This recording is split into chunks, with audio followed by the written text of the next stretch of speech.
Chapter 11. Katie's alarm went off at 7:30. She had fallen asleep with her head on Joe's chest. She had to climb on top of him to reach the alarm. "I see you're already up," she said to Joe. "It is morning," Joe said. "How late were we up last night?" "Too late," Katie said. "I've got to get up. It's a big day for me today." They both got out of bed and took a shower together. When they finished, Katie got her laptop, sat on the edge of the bed, and checked her email. There was a message from the Croatian woman. She said her contact lived in the area and was eager to meet her. She included the woman's name, address, and phone number in the message. Joe was reading over her shoulder and asked, "Can we see her today?" "Yes, but it will have to be this evening." Joe nodded, and Katie replied, saying they would call her after work. Katie put her computer away and then sat at the small dressing table in her bedroom to put her makeup on. While she was doing that, Joe made coffee for her and brought it to her. "Thanks so much, Joe," Katie said. "Oh, I forgot. You don't drink coffee. I'm sorry. I don't have anything else to drink except soda and water." "No need to be sorry. I'm perfectly happy with water. We can pick up something later." Joe went back to the kitchen and checked the fridge. It was very sparse. He found some eggs, butter, and milk that still seemed good. He checked the cabinets and found cinnamon. He was one ingredient short, so he kept looking. He was about to give up when he spotted it. Deep in the back of the cabinet was an unopened bottle of real maple syrup. He mixed the ingredients and dipped a few pieces of bread into the mixture before putting them in the pan. When he finished cooking, he put the French toast on 2 plates and brought one of them, along with silverware and syrup, into the bedroom where Katie was. "I didn't want to interrupt you, but I thought you could use some breakfast," Joe said. "Oh, that is very sweet of you, Joe, but I can take some time to eat breakfast with you." She brought her plate into the dining room and sat beside Joe while they enjoyed breakfast. Joe said, "I know you can't bring me to your work every day, so I'm okay with staying here." "I'll tell you what," Katie said. "You can ride with me to the station and wait outside. If I can get an assignment with someone cool, like Ashley, you could probably come along. If not, you will be on your own." "I think that's worth the risk," Joe said. After breakfast, Joe cleaned the kitchen and Katie finished getting ready. Joe grabbed his camera and they got in Katie's car.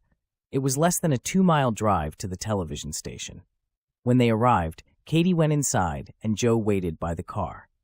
There wasn't much to do in the area. The television station was a large, 2-story building with several satellite dishes on the roof and a broadcasting tower behind it. Across the street was a large apartment complex, and next to that was a fire station.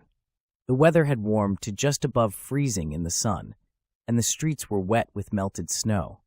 Even so, it was still cold outside, so Joe snapped a few pictures and then decided to wait in the car. When Katie got to her desk, she checked her computer for messages. She wasn't there a full minute before she heard her boss calling for her from across the room. She stood up and saw Robert Martin waving her to his office. Katie walked to his office, and Martin handed her a printout. He said, "We have a double murder at Veterans Park. Grab Ashley and get over there as quickly as you can." Katie found Ashley pouring a cup of coffee and said, "We got a hot one. We need to go." Ashley put the cup down, followed Katie to the exit, and asked, "What is it?" "A double murder. I'll tell you on the way." When they got outside, Katie said, "Joe is here. I want to bring him along. Is that okay?" "Wow, things are really getting serious," Ashley said. "Sure, I don't mind. I just hope you don't do something to sabotage this one. I think he's a keeper." "Would you stop? I don't sabotage relationships. Just get the van, and I'll go get Joe." They split up, and Katie walked to her car. When she got close enough, she waved at Joe and motioned for him to follow her. Joe grabbed his camera, got out of the car, and followed Katie to the parking garage exit. They arrived just as Ashley exited the garage and pulled up alongside them with a news van. The van was modern-looking, with a retractable dish antenna on top. Katie opened the side door and said to Joe, "Sorry, but the van was meant for 2 people." Joe looked inside and was very impressed. There was a large panel with hundreds of buttons and switches. Above the panel hung several monitors. There were also 2 chairs with wheels on them.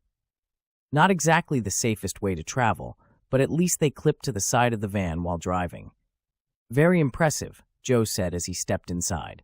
Katie got in the front seat, while Joe sat on one of the chairs. Don't touch anything, she said, and hang on. They drove quickly, but another news team beat them to the scene. Ashley parked the van behind the other news van. Her camera was secured in a box behind the driver's seat, so she unpacked it, and the three of them started walking to the place of the murder.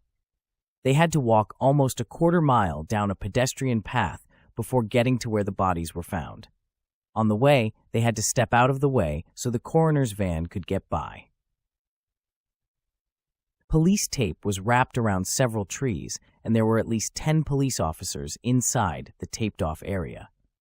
Katie showed her press badge to one of the officers on the scene and asked, "Who's in charge here?" The officer pointed to his right. That would be Lieutenant Garcia. Katie saw the other reporter was already talking to him. They approached just when their interview finished. Ashley raised her camera and said, "Okay, we're recording."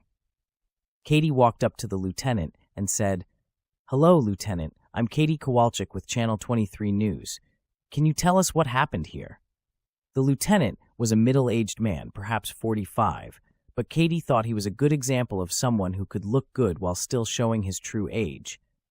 "It looks like a mugging gone wrong," Lieutenant Garcia said. "The victims were missing cash and credit cards. They probably resisted and got shot." While Katie was interviewing the lieutenant, Joe was taking photographs of the scene, including the two bodies that were covered with sheets. He also took a photo of Katie, Ashley, and the lieutenant. He thought Katie might like to have a picture of her first serious interview. "Can you tell us the names of the victims?" Katie asked. "Not until after we notify the next of kin," Lieutenant Garcia said. "We will inform your news department as soon as that happens." "Do you have any leads on who might have done this?" Katie asked. "Not at this time, but we are still early in the investigation." "Were there any witnesses?" "We talked to some people who heard shots, but were too far away to see anything. As I said, the investigation is just starting, and I expect we will learn more soon." "How many shots were fired?" Katie asked. "Our witnesses heard 2 shots." "Thank you for your time, Lieutenant," Katie said. She turned to the camera and said, "This is Katie Kowalczyk reporting for Channel 23 News." Ashley took the camera off her shoulder and packed it into its bag. "By the way," Lieutenant Garcia said, "I watch your news program and like your personal interest segments. Have you ventured into more serious subjects?" "Yes, I've moved up into the investigative reporter position." "Too bad," he said before walking away. Joe was looking through the photos he had just taken and enlarged one of them. He showed it to Katie and said, "Look at this." Katie looked and saw an enlarged section of the photo showing the man's left hand. "It's a picture of the man's hand. What am I supposed to see?" "You're the investigator. Look closely. What do you see?" Katie looked again and said, "I see the man's wedding ring and watch. It looks like a Rolex." "So, what does that tell you?" Katie thought for a moment, and then it hit her. "My God, this wasn't a mugging. Whoever did this took their money to make it look like a random crime, but they weren't thinking like a mugger or muggers." "I think you have a story here, Katie Kowalczyk." When they got back to the station, Katie invited Joe inside. She asked for his memory card. He removed it from his camera and gave it to her. She plugged it into her computer and found the photo of the hand. She cropped it as much as she could and then printed it. She gave Joe his memory card back, retrieved the print from the printer, and took it to Martin's office. "Hello, Katie," Martin said. "How did your first real news story go?" "They are calling it a mugging gone wrong." "Look at this," she said while handing him the photo. He looked at the photo and said, "What's this?" The victim was still wearing his wedding ring and Rolex. "We didn't see the wife's hand, but I'm willing to bet her wedding ring is still on her finger, too." "Muggers don't miss things like that," Martin said. "Good work. Stay on it. Find out what's going on." "I will, sir." "Thank you. By the way, where did you get the photo?" Katie stumbled over her words. "Well, I have a friend visiting from out of town. He doesn't have a car, and I felt bad leaving him home all day. He's a great photographer, though, and very smart. I thought he might be helpful." It looks like, in this case, he was helpful. Is he here now? Yes, sir, he is. Bring him in here. I want to talk to him. Katie hesitated but left the office and asked Joe to return with her to Martin's office. Katie walked into the office, followed by Joe, and said, Joe, this is my boss, Robert Martin. Mr. Martin, this is Joseph Novak. They shook hands, and Martin said, Pleased to meet you, Joe. Please sit down. Katie and Joe sat on chairs across from Martin's desk, and Martin said, Joe, Katie said you are good at photography. The picture you took was very helpful, but noticing something was off with it was really impressive. Which one of you noticed that? Joe and Katie looked at each other, and Katie said, Joe noticed it. Joe said, I showed it to Katie, and she figured it out. Katie said, Honestly, sir, I would have missed it if not for Joe. It's possible my reasoning skills are not up to the task. Nonsense, Martin said. You used the word skills, and that's what they are. Skills are something you acquire over time. What you learned today will help you with every story you do from now on. The same is true for what you learn tomorrow and the next day, and so on. He turned to Joe and said, Mr. Novak, how long will you be in town? I plan on going back home this weekend. Okay, I don't mind you hanging out with Katie while she works under two conditions. First, you can't do anything that will distract her from her duties. Second, you can't ride in company vehicles. We are not insured for passengers. I think those are reasonable conditions, Mr. Martin. Please call me Bob, he said. Katie looked at him in shock. Martin noticed the look and said, You can call me Bob too, Katie. Everybody is always so formal around me. I never asked for it, and quite frankly, it makes me feel old. Thank you, Mr. Martin. I mean, Bob, I better get back to work now. Good idea, Bob said. It was a pleasure to meet you, Bob, Joe said as they left his office. Katie found a chair for Joe and set it next to hers at her desk. I can't believe you are already on a first-name basis with my boss. It appears you are now, too. Because of you. What is it that makes you so damn likable, anyway? I don't know, Katie. Maybe people are attracted to hermits. You joke, but you may be right. I'm attracted to you. Katie's computer made a notification sound. She checked her messages and saw the police had just released the names of the two victims, James and Mary Williams, ages 74 and 72. They also released their home address. Joe was looking at the monitor and asked, Are you familiar with that area? Yes, it is in a wealthy part of town. She checked the map and looked at the street-side view. The home was a large, colonial-style home with beautiful landscaping. It looks like this couple had money, Katie said. Joe leaned over and said, Do you think they were after something bigger, like passwords to bank accounts or something like that? Maybe. Who knows? Do you think there was more than one murderer? Not necessarily. I used they in a general sense. I think if this was not a random act of violence, there is a chance a couple of people were involved. How so? Katie asked.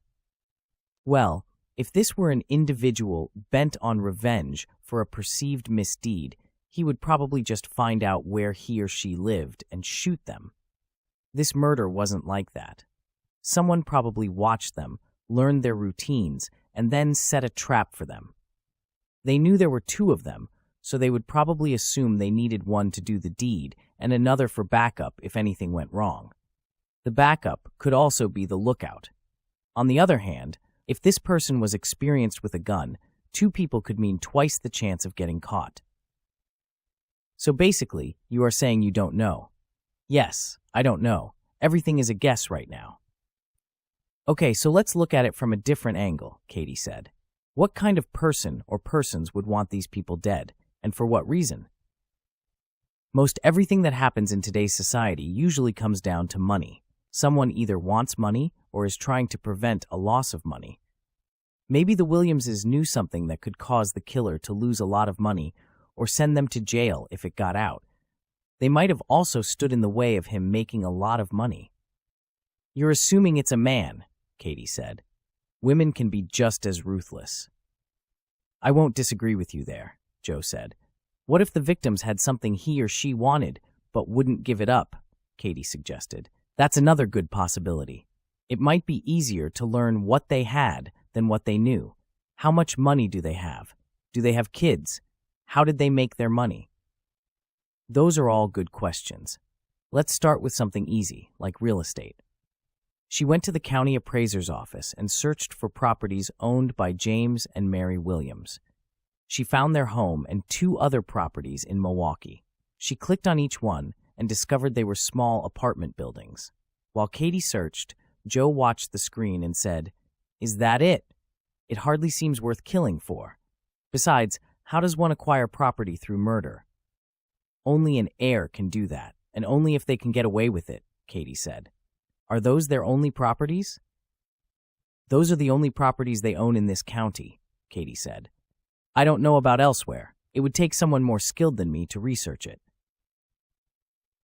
"Do you have someone here that does research?" "As a matter of fact, we do," Katie said. She wrote the names on a piece of paper and said, "Follow me."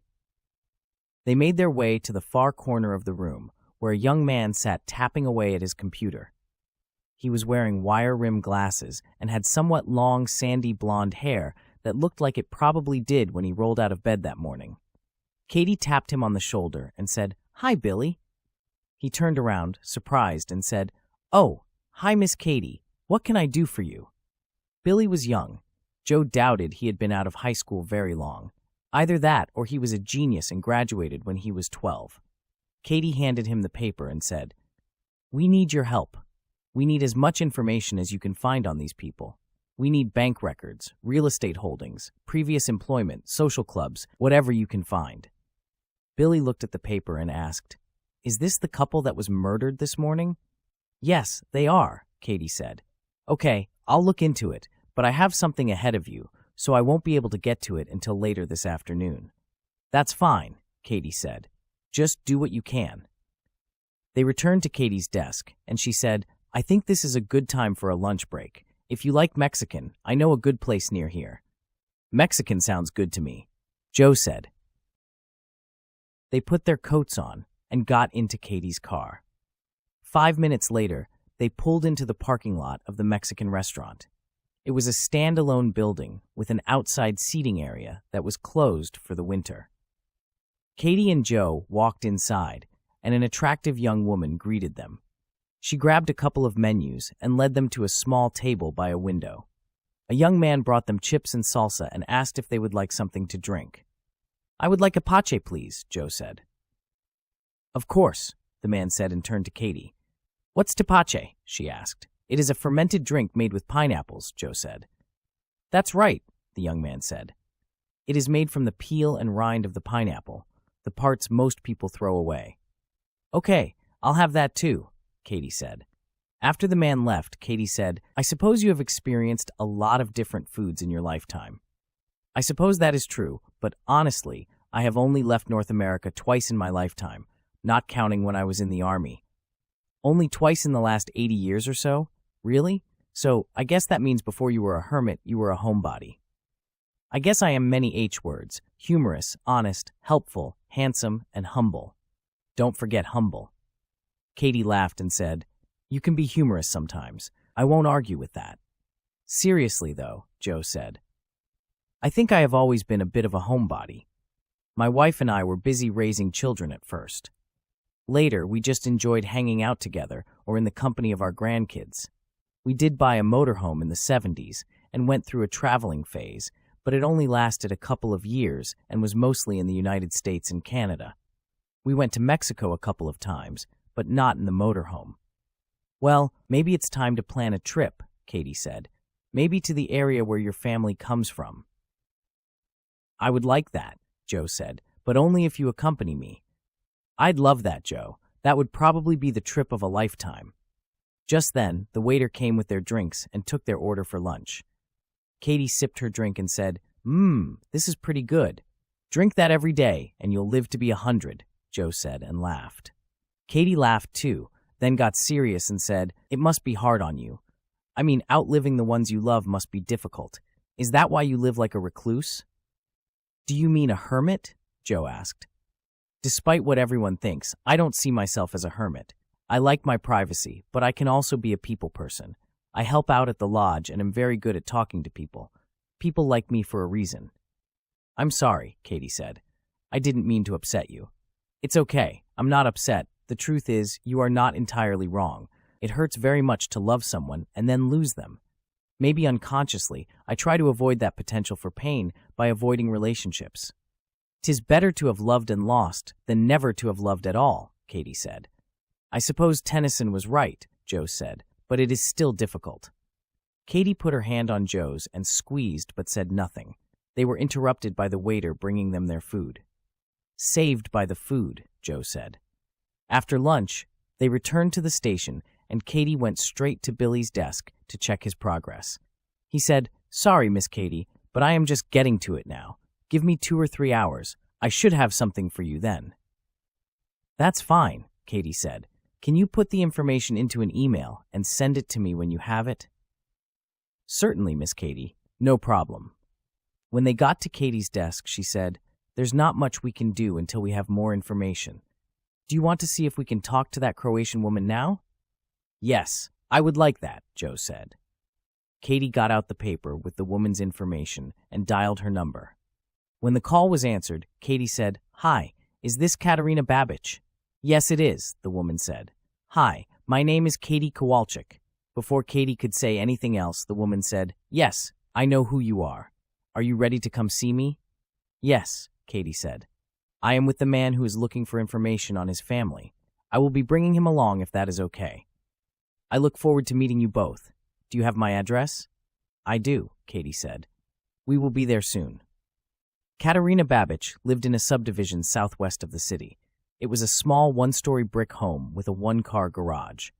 The home had a big front yard and a wooded area behind the house. Katie pulled up the driveway and parked behind a 20-year-old Lincoln Town car. Katie knocked on the front door and waited.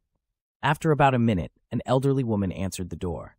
Katie guessed that she was in her early to mid-80s.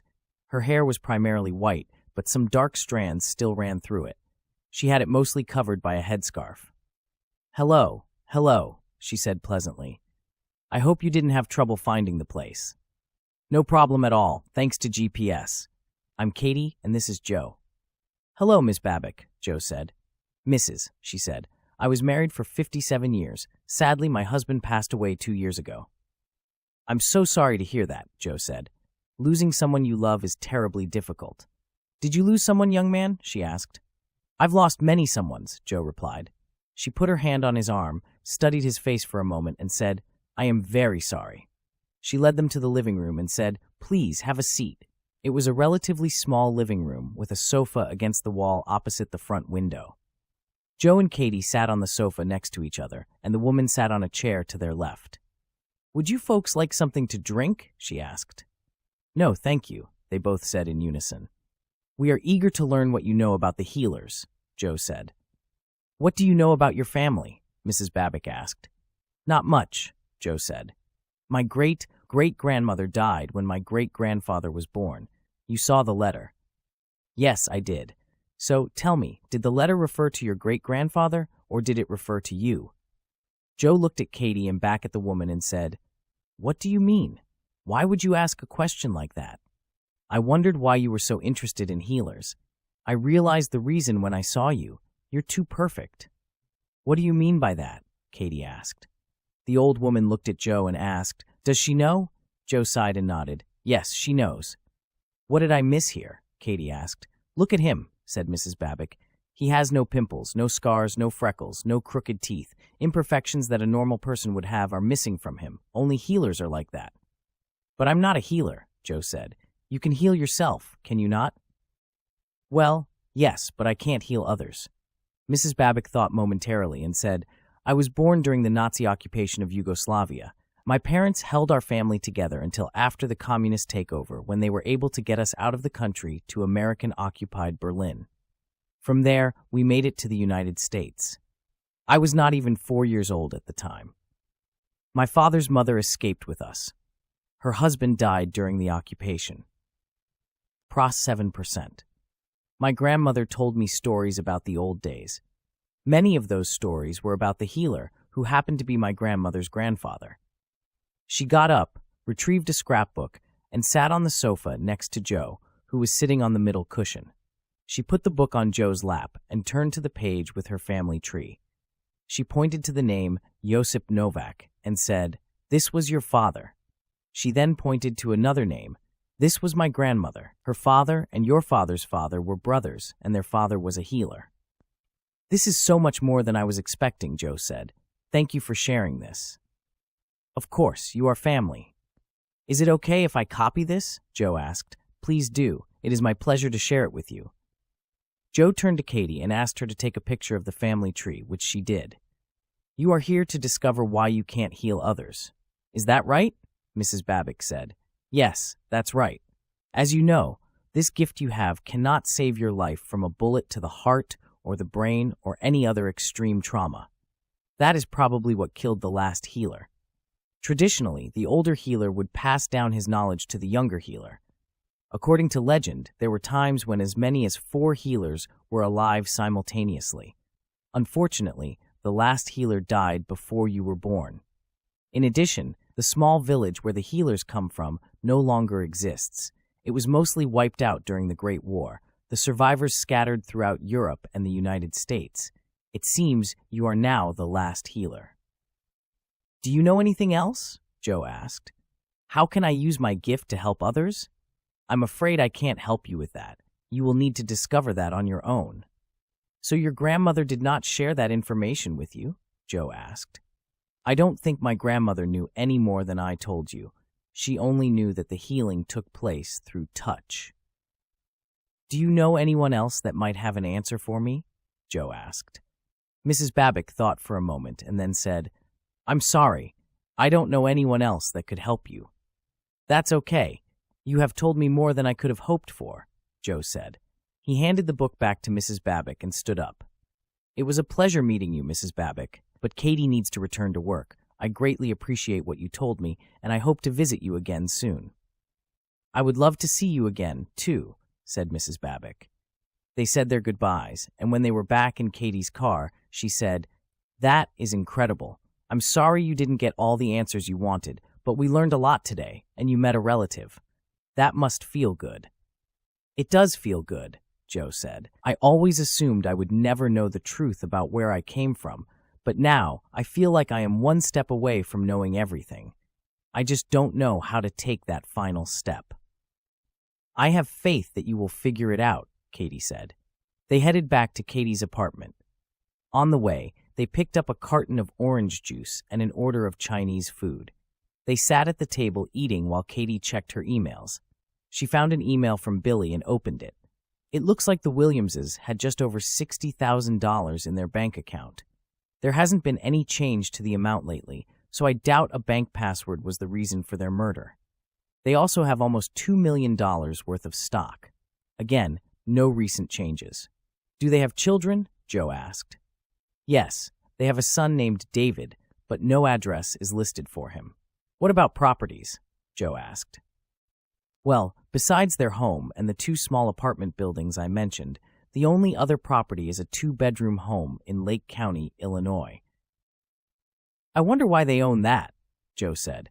I mean, if you want to invest in real estate, why not keep them close together so you can manage them better? I don't know, Katie said. I think tomorrow we need to talk to people that knew them. I agree, Joe said. We can start with their neighbors. Joe collected all the trash when they finished eating and threw it away. He then washed the dishes and held out his hand for Katie. We need to get an early start tomorrow, so we should go to bed now. It's only 7 o'clock, Joe. I said go to bed, not go to sleep. Katie smiled, took Joe's hand, and let him lead her into the bedroom. This audiobook continues on the next video.